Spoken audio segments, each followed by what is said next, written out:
I'm here.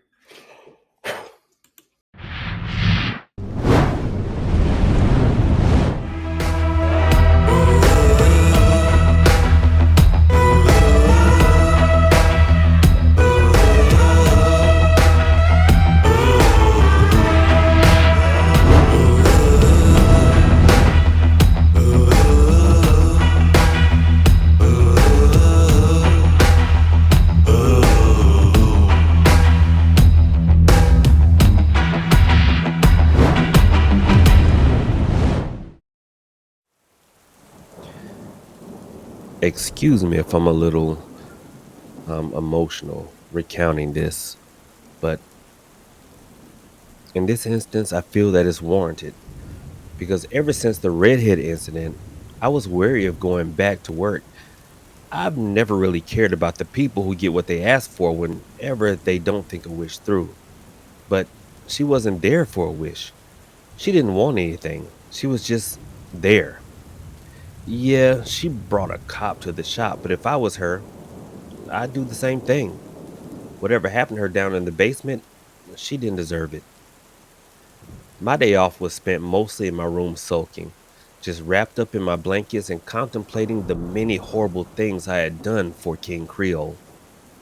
When my mom came in and knocked on my door, she asked me, "Travis?" I said, "Yes." She said, "A couple of police officers are here looking for you. What the hell did you do?" She was confused and scared, and she used that tone both at the same time. As far as I know, she thinks I'm selling crack for all the money that I'm getting. I swallowed as I tossed my blankets away and made my way past her and down to the lobby of our house. Two officers were standing there and looking up at me. "Travis, can we please talk to you outside?" the older man said, brushing his graying hair back and placing his hat back on. I nodded wordlessly and looked back at my parents who were staring at me from the kitchen as I was led outside into the cold autumn afternoon. I put my hands in my hoodie pocket and looked up at the officers, my face betraying that I was nervous as all hell. "Is this about King Creole?" I asked after a prolonged silence. My eyes widened when the officers nodded. They looked around quickly before the older one took his hat off again and looked at me dead in the eyes. Um, Tell him that we're sorry for the trouble that one of the rookies caused him. We didn't have time to radio him and tell him to wait for backup. If he'd waited for backup, we would have told him never, ever to go into his store," the man said in a quick, nervous tone. My jaw fell to the floor at just how desperately this cop was apologizing to me. "I can tell him tomorrow when I go back to work," I offered the man, who breathed a quick and hard sigh of relief and nodded, taking a notepad out and a pencil. Tell him the agreement with the department still stands and that we're terribly sorry about what happened," he said, scribbling something on his notepad and ripping it out. Handing it to me, I looked down at the note, which was basically just what he had just told me, but in written form. I guess in case King Creole didn't believe me. Yeah, okay," I nodded, putting the page in my hoodie pocket and shaking both of their hands. Then wordlessly walking back into my house and walking past my parents, who bombarded me with questions. I didn't answer them, just going back to my room and collapsing back on top of my bed, pulling the covers back over myself and resigning myself to dealing with all this on some other day. Making my way to work the next day, I sighed as I entered the familiar dusty shop, walking over to the counter and sticking my needle back into the template voodoo doll, looking back at the basement door, which was at this time eerily silent. Shaking my head and reaching in my pocket, I walked over to Creole's office and knocked 3 times, standing back a bit and waiting for the boss man. He didn't leave me waiting for too long as he opened the door and smiled big and wide when he saw it was me. "Travis, how was your day off?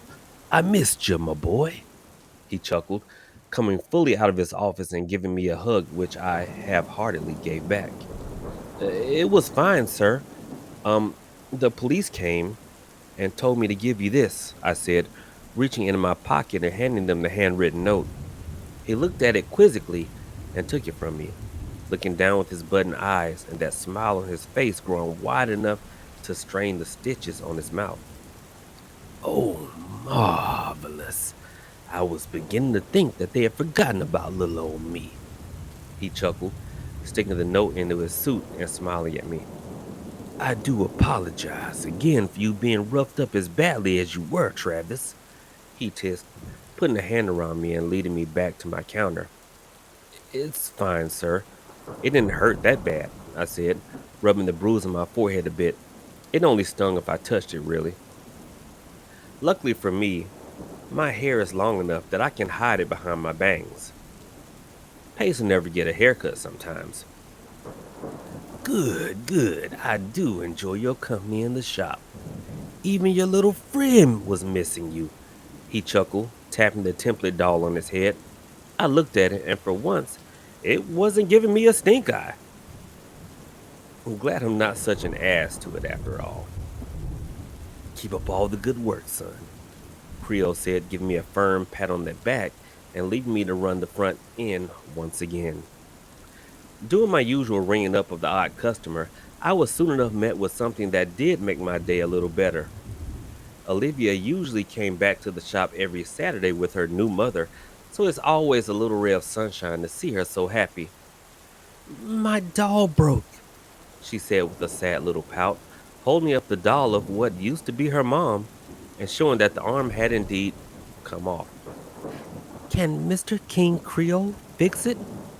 she asked sadly, like this was the absolute end of the world. I looked up at her new mother, who looked at me with this blank gaze. Well, I thought then that it was blank. Now I think it was one of worry and pity. I didn't even have to go get Creole when he threw open the door to his office and came over to Olivia, who ran to him and gave him a hug like he was her long lost father. He smiled and giggled with her as he took her doll and her hand, leading him to her office. "Are you aware of what awaits you?" Creole's new mother asked out of the blue, her soft British accent in a low and whispering tone. I looked at her with a confused look. What do you mean?" I asked her, sitting up in my rocking chair looking at the voodoo template, taking it off the counter and placing it on the floor, looking back at her for more information. She looked to the wall of voodoo dolls behind her and leaned in close to me. "He's using you. You need to get out of here before it's too late," she said in a soft, begging tone, grabbing me by the hoodie strings and pulling me close. "Get away," she begged, quickly letting go of me and doing a full 180 of emotions, a big happy smile on her face as Olivia came back with her doll all fixed up. "Be more careful with her, darling. She's fragile," he instructed, giving Olivia a pat on her head and handing her back off to her new mother. Olivia nodded up to the voodoo man and took her mother's hand as she was led out of the store. Her mother looked back at me and a sad look came to her face. After they were gone, I turned to King Creole and mustered all the non-existent strength I had. "Sir, why did you hire me?" I asked him, quickly placing the template back on the counter and putting my hands on the dusty surface. The question seemingly caught him off guard as he looked at me like I had spoken to him in an alien language. He stared at me with those button eyes for a good long time, long enough for me to grow uncomfortable. The same look he gave me when I asked him about the basement. "I just need an extra hand," was all he said. "Oh, okay," I nodded quickly, sinking away from his piercing gaze. It felt like every button eye was looking at me in the shop. It was a lifesaver when the front door opened and the customer walked in. Creole instantly turned into his usual happy self and happily granted the person's wish of curing their cancer.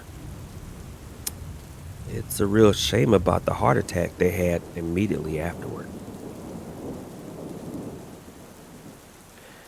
As Creel took a hold of the dead body, he dragged it towards the basement and opened the door behind him, grunting as he tried to get a better grip on the cadaver. I was about to offer help to him when a white arm jutted from the darkness of the open basement and wrapped around his neck. "Ah, you sneaky fucking whore!" he shouted, slipping on the first step of the basement and tumbling backward into the darkness. I watched the whole thing in abject horror. The arm that had grabbed my boss was one of porcelain. I could tell this because of all the shards of it that had fallen off of it when the two of them went tumbling down. Standing up quickly, I looked down into the basement. An entire pile of porcelain shards waited for me at the entrance of the door. Sir! I shouted down into the dark depths. "Do you need any help?" This was my paycheck on the line, man. This was serious. I didn't hear anything from him, and I looked down into the dark depths. Swallowing the bile building in my throat, I pulled my phone out and turned on the flashlight, and clenched my fists as I took my first step into the basement. It took me a whole 30 seconds to take my second step, just out of fear for whatever was going to come towards me out of the darkness. Sir! I shouted into the darkness again, taking a few more liberal steps before I froze again. I shone my flashlight deeply into the darkness and heard a fast scurrying headed towards me. "No, fuck this!" I shouted quickly, turning and booking it upstairs. I managed to get up there and put my hand on the door, flashlight still shining down into the darkness. What met me was a woman, body made completely out of porcelain, crawling up the stairs at mock speeds towards me. She wore a dirty and tattered white dress, and she was missing one of her eyes. I didn't let her get far as I quickly slammed the door in her face and pushed my full weight up against the door. "Let me out!" she screamed, smashing her hands against the door. Cracking porcelain heard as she smashed and beat against the door. "Before he wakes up, please!" she screamed, confirming to me that she'd indeed subdued my boss. I closed my eyes and just kept my full weight against the door as she kept on banging. I can't! I have no choice!" I screamed back, just keeping my eyes closed as she banged and pounded with futility. I didn't know who this creature was, and I didn't want to know. What was going to stop me from ending up like her? So I just kept my weight against the door until she suddenly fell silent. I wasn't about to take my chances and just stayed against the door until a familiar voice came from behind it. "Open the door, Travis," came the haggard and tired voice of my boss. I cautiously looked at the door and backed away from it. The knob turned, and the figure of my boss coming out and slamming the door shut, locking it with the key and pounding his fist into the door. "Are you okay, sir?" I asked him, backing up to give him his space. He looked back at me, the stitches to his mouth torn open as he covered it with his hand. Nodding to me, he pointed to something behind me. Looking, I saw the template doll was holding a spool of thread and a needle. Nodding to him, I walked over and gave it to him. He lifted his hand up and quickly started to sew up his mouth. A thick, black liquid was dripping from his lips as he sewed himself back up with expert precision.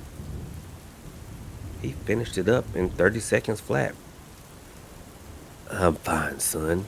She just got the drop on me," he growled, tossing the spool back at me and working his lower jaw. He then turned his attention back to me and grabbed me by the throat, shoving me into the wall and giving me a firm squeeze on my throat. "I told you never to fucking go down there," he snarled at me. I was worried about you," I choked out, trying to pull him off of me, gagging and looking pleadingly at him. He gritted his teeth and dropped me, causing me to gag and choke for air as he walked away from me. I looked up as he walked away, silently going into his office and slamming the door closed. Pulling myself up into my rocking chair, I breathed hard, just trying to get my bearings. It took a good hour for me to finally pull my phone out and shakingly look at it. What could I possibly do? The police obviously wouldn't help me if they came to me to apologize for them coming here. I had no one to answer anything for me, except I looked back at the basement door and walked over to it, stepping over the still dead customer. I'm sorry. I just, I'm afraid of him. Do you know anything about him? Is there some way to stop him? I asked into the keyhole, waiting to see if the porcelain woman was still there. I waited there, about to give up when a soft voice came back to me. Charles, she whispered softly. Charles Sumner, was all she said, going silent again and not responding anymore. I nodded a silent thanks to her and went to my counter, pulling up my phone and started my research. Well, it turned out that the only thing I knew about Charles Sumner was that guy that got beat with a cane in the Senate before the Civil War. So I don't think the internet is going to help me here. I worked the rest of my shift and left without a word to King Creole. But instead of heading straight home, I went somewhere I hadn't been in years. You guessed it, the library. A wealth of knowledge and the only place I could think that would have anything on my boss. Getting to the reference section, I poured into everything and anything I could, looking at the newspaper section, the headlines, deaths, famous people from my town, anything I could find about a Charles Sumner. And then, about an hour before they were about to close, I got a hit. Charles Sumner, 1900 to 1925. He was a pretty famous pianist back in the day. And that's right, I said pianist. Don't have a dirty mind. That's a person that plays the piano. But he was a pretty famous pianist back in the day and was even part of a band called the Sumner Orchestra.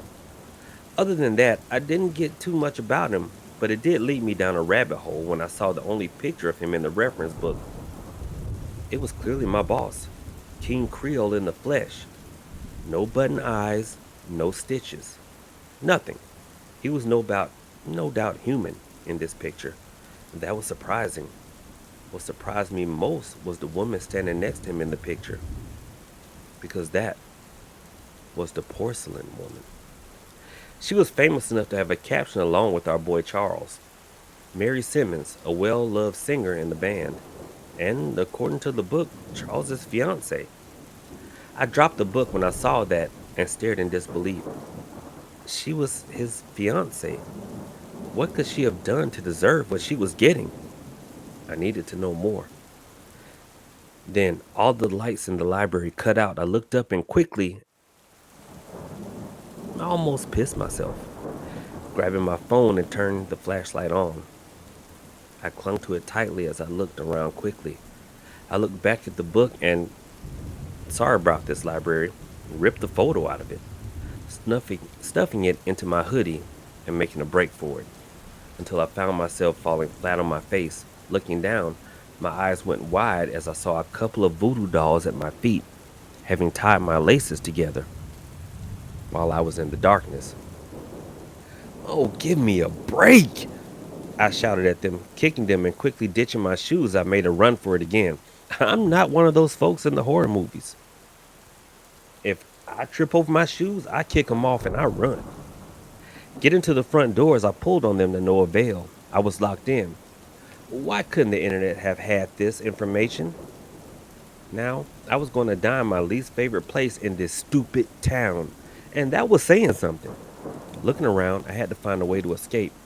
I had the idea to head to the fire escape.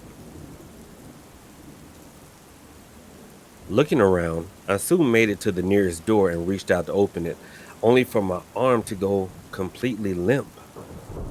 I raised a brow at this before I lost control entirely of my body, once again hitting the floor with a grunt and looking around in terror because I couldn't move. A million questions I asked were soon answered when a familiar voice came up behind me. You should have left well alone, Travis. Creole berated me from the darkness, the lights coming back on and revealing him standing right next to me, holding a voodoo doll that looked exactly like me. He held it in a firm grip, a needle held right up to the doll's neck. I swallowed hard, paws and looked up at him. I just wanted to know more about you, I shouted at him, the fear in my voice obvious. But he held a hand up to his mouth to hush me as he knelt down with the doll in his hand. Shh! Use your inside voice, Travis. We are in a library after all. He chuckled, grabbed me by my hair and pulling me up by it. You want to learn more about me, huh? Want to know about what? What that whore did to me? He asked, his teeth growing sharp as he talked, reaching into my pocket and pulling out the page I ripped from the book. He looked down at it with disgust at first, but also a sense of sadness. Please, don't kill me, I whimpered, shivering and trying to gain any control over my body that I could. He looked at me and then at the paper, crumpling it and tossing it back at me, giggling like a little child. I'm not going to kill you, son. I need you for things, he said, grabbing me again by the hair and pulling me up to meet his button eyes. But after this little stunt you pulled, it looks like I'll have to put things in motion, he sighed, pulling me all the way up to my feet and tossing the doll of me up and down. What do you mean? I asked him, again getting shushed by him. He patted my head and whispered something into the doll's ear. I suddenly got super drowsy and struggled to keep myself standing, looking at Creole, and finally, I passed out. I woke up this morning and gasped, looking around quickly to see where the hell I was. I was in my room. Had I dreamed all of that? The pictures of Charles and Mary. The pictures, however, were still in my hoodie pocket, and that quickly dispelled any idea of a nightmare. I got up and went to the bathroom next to my room. I went in there, and I screamed because looking at my reflection in the mirror were two big black buttons where my eyes should have been. Look, everyone that's listening to these videos, I don't know what he's doing to me, and I don't know how to stop it.